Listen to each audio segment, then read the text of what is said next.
एक दिन संसद चलाने में 5 करोड़ रुपए खर्च होते हैं। 20 दिन संसद चली है, 100 करोड़ रुपए खर्च हो गया। और ये 100 करोड़ किसका है? जो आप इनकम टैक्स देते हैं, जीएसटी देते हैं, टोल टैक्स देते हैं, रोड टैक्स देते हैं, टीडीएस देते हैं, वैट देते हैं। ये 100 करोड़ रुपए आपका है।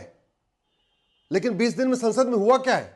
केवल तू मैं हुआ है, आरोप प्रत्यारोप हुआ है, नूरा कुश्ती हुई है, बतौलेबाजी हुई है और तू चोर मैं सिपाही हुआ है। काम की एक भी बात नहीं हुई। 5 करोड़ मुकदमों से 25 करोड़ भारतीय टेंशन में है।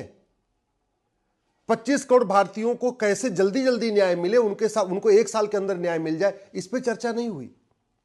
थाने दलाली के अड्डे बने हुए हैं, थाने का भ्रष्टाचार कैसे खत्म होगा, इस पर चर्चा नहीं हुई। तहसील कमीशन खोरी का अड्डा है, तहसील में न्याय नहीं मिल रहा है, केवल और केवल भ्रष्टाचार है। एसडीएम के सामने पेशकार पैसा ले रहा है। तहसील कैसे भ्रष्टाचार मुक्त हो, इस पर चर्चा नहीं हो रही है। लेखपाल कानून को पटवारी गांव के किसानों को, मजदूरों को, गरीबों को लूट रहे हैं। जानबूझ के उनके डॉक्यूमेंट में गलत चीजें एंट्री कर देते हैं, बाद में उस एंट्री ठीक कराने के नाम पे पैसा लेते हैं। भ्रष्टाचार कैसे खत्म हो, इस पे चर्चा नहीं हो रही है। ड्रग के कारण हमारा धन भी जा रहा है, हमारा धर्म भी जा रहा है। करोड़ों मां बाप अपने नशेड़ी बच्चों से परेशान है। करोड़ों बच्चे नशेड़ी बाप से परेशान है। करोड़ों बहनें नशेड़ी पतियों से परेशान है। ड्रग फ्री भारत कैसे बनेगा, नशा मुक्त भारत कैसे बनेगा, इस पे चर्चा नहीं हो रही है। बस तू मैं आरोप प्रत्यारोप, नूरा कुश्ती, बतौलेबाजी चल रही है। लब जिहाद चल रहा है, लैंड जिहाद चल रहा है। सड़क के किनारे, हाईवे के किनारे, रेलवे के किनारे, बस अड्डे के किनारे, नदियों के किनारे, पहाड़ों पे, जंगलों में अवैध निर्माण होते चले जा रहे हैं। मूल कारण घटिया कानून। अवैध निर्माण के खिलाफ कठोर कानून बनाने पर चर्चा नहीं हुई है। केवल तू मैं आरोप प्रत्यारोप हुआ है। बस केवल तू चोर मैं सिपाही, सब तू चोर मैं सिपाही वाला खेल चल रहा है। आप जरा सोचिए, भारत में इस समय धर्मांतरण धड़ल्ले से हो रहा है। 10,000 हिंदुओं का प्रतिदिन धर्मांतरण हो रहा है।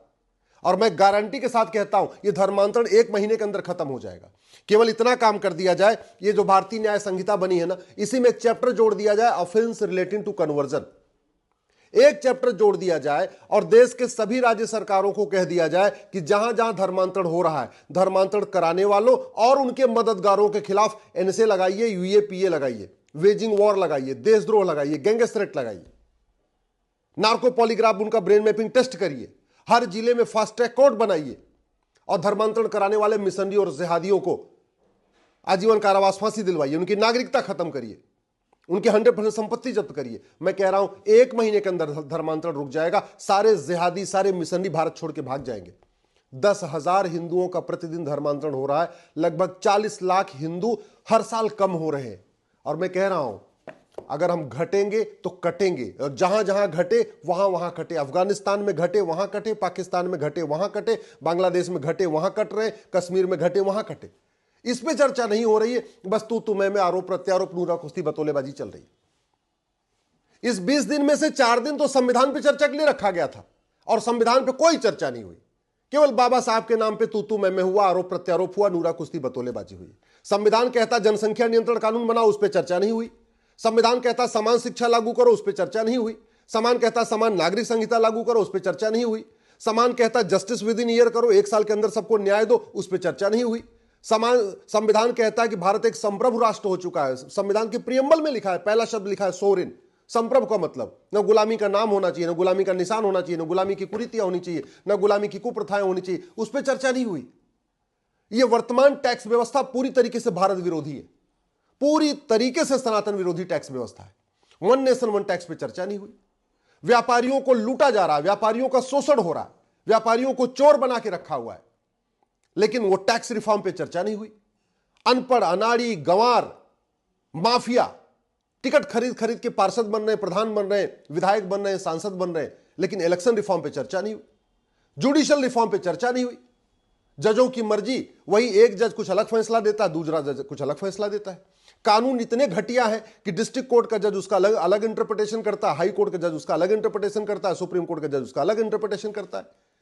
ऐसे कानूनों को बदला जाए जिससे कानून में क्लैरिटी आ जाए, उस पर चर्चा नहीं हो रही। जुडिशरी में इतना भ्रष्टाचार है, जितना पुलिस डिपार्टमेंट में भ्रष्टाचार है, जितना प्रशासनिक डिपार्टमेंट में भ्रष्टाचार है, जितना पॉलिटिकल भ्रष्टाचार है, उतना जुडिशियल भ्रष्टाचार है। ऐसा नहीं कि डिस्ट्रिक्ट कोर्ट में सब ठीक ठाक चल रहा है, न्याय बिक रहा है। घटिया इस भ्रष्टाचार के कारण, घटिया कानून के कारण लाखों दोषी जो वास्तव में दोषी हैं वो बेल पे हैं और लाखों निर्दोष जेल में हैं। उस पर चर्चा नहीं हो रही है। चर्चा हो क्या रही है? बस हम संविधान की चर्चा करेंगे और संविधान की आड़ में क्या हो रहा है? तू मैं आरोप प्रत्यारोप, नूरा कुश्ती, बतौलेबाजी। करने के लिए बहुत कुछ है, लेकिन हो क्या रहा है? चूंकि जनता को इस तू मैं में मजा आता है, जनता को आरोप प्रत्यारोप में मजा आता है, जनता को अफीम खिला दी गई है समाजवाद की, अंबेडकरवाद की, वामपंथ की। जनता को अलग अलग पॉलिटिकल पार्टियों ने अपनी अपनी एक अफीम खिला दिया है। जनता पूरी तरीके से दल गुलाम हो चुकी है, अपनी अपनी पार्टियों की जय जयकार कर रही है, अपने अपने नेताओं की जय जयकार कर रही है। लोग फर्जी केस से आत्महत्या कर रहे हैं। अतुल सुभाष जैसा एक स्मार्ट इंजीनियर, उसने आत्महत्या कर लिया। फर्जी SC ST के केस चल रहे हैं, फर्जी दहेज के केस चल रहे हैं, फर्जी बलात्कार के केस चल रहे हैं, और इन फर्जी केसेस से जो वास्तव में ईमानदार है वो आत्महत्या कर ले रहा है। इस पर चर्चा नहीं हो रही है। चर्चा करने के लिए तो बहुत कुछ है। इलेक्शन रिफॉर्म पे चर्चा हो सकती है, पुलिस रिफॉर्म पे चर्चा हो सकती है, जुडिशियल रिफॉर्म पे चर्चा हो सकती है, टैक्स रिफॉर्म पे चर्चा हो सकती है, एडमिनिस्ट्रेटिव रिफॉर्म पे चर्चा हो सकती है। वो नहीं हो रही है। समान शिक्षा लागू करने पे, समान चिकित्सा लागू करने पे, समान नागरिक संहिता लागू करने पे चर्चा हो सकती है। वो नहीं हो रही है।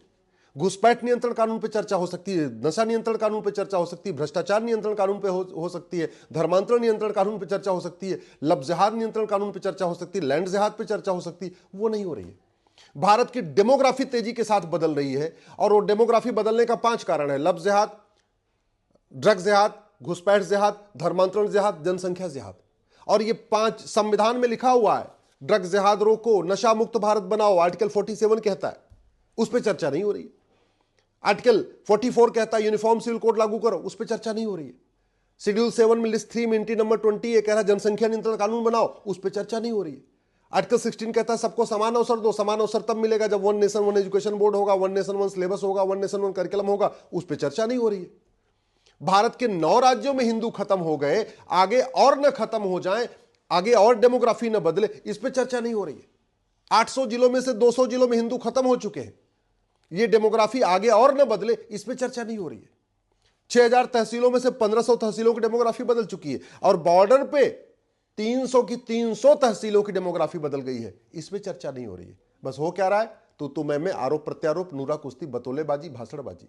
एक बार याद रखिएगा, इस तू मैं में से कुछ नहीं होगा।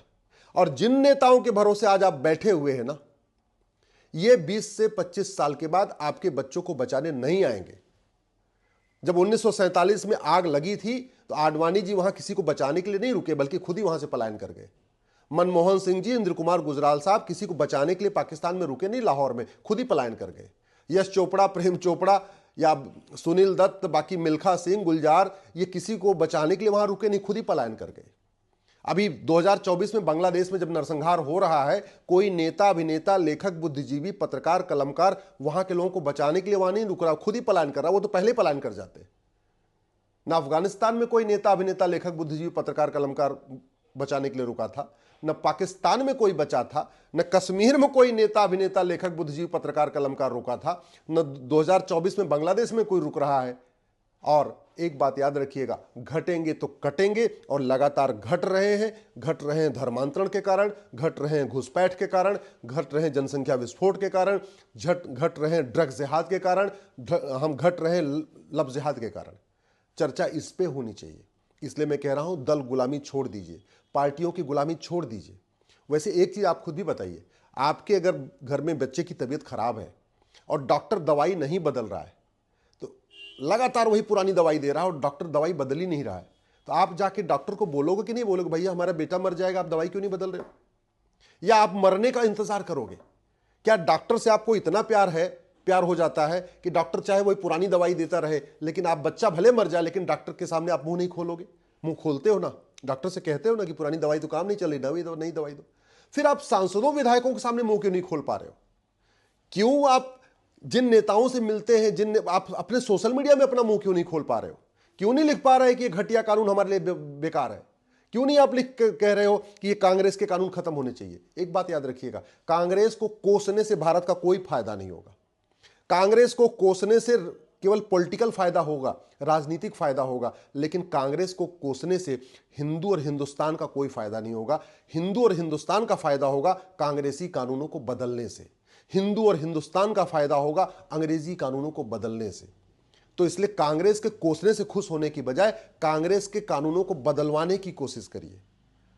प्लेस ऑफ वर्शिप एक्ट जब कांग्रेस ने बनाया था उसके पास 244 सांसद थे, हम क्यों नहीं बदल पा रहे? जब उसने माइनॉरिटी कमीशन एक्ट बनाया था उसके पास 244 सांसद थे, हम क्यों नहीं बदल पा रहे? जब उसने वक्फ एक्ट को बदला था 1995 में उसके पास 244 सांसद थे, हम क्यों नहीं बदल पा रहे? जब उसने एफसीआरए बनाया था यहां पे देश विरोधियों को फंडिंग कराने के लिए, उसके पास कितने सांसद थे? जब उसने माइनॉरिटी एजुकेशन एक्ट बनाया था, जामिया उमिया को माइनॉरिटी यूनिवर्सिटी का दर्जा दे दिया था, उसके पास कितने फायदे थे? मजहब के आधार पर अगर नियम कानून चले, मजहब के आधार पर आयोग और मंत्रालय चला, मजहब के आधार पर अगर बोर्ड और ट्रिब्यूनल चला, मजहब के आधार पर योजनाएं चलती रहीं, वजीफा चलता रहा, लोन चलता रहा, तो याद रखिएगा 20 से 25 साल के बाद पूरे भारत में वही होगा जो आज बांग्लादेश में हो रहा है। आपने 1947 तो नहीं देखा होगा, हो सकता है आपने 1900 कश्मीर का नरसंहार न देखा हो सकता है आपने अफगानिस्तान की घटना कहीं पढ़ी ना हो कि पंडित नंदराम टिक्कू को प्रधानमंत्री पद से छोड़ के क्यों भागना पड़ा था। तो कम से कम 2024 देख लीजिए बांग्लादेश में क्या चल रहा है। और अगर इससे भी नहीं जाग रहे हैं तो ठीक है, दल गुलामी करते रहिए, पार्टियों की गुलामी करते रहिए, जय जयकार करते रहिए। 20 से 25 साल के बाद भुगतेंगे आपके बच्चे, भुगतेंगे आपके नाती पोते। अब फिर आप अपनी दल गुलामी पकड़ के बैठे रहिएगा, बच्चे बेचारे परेशान होंगे।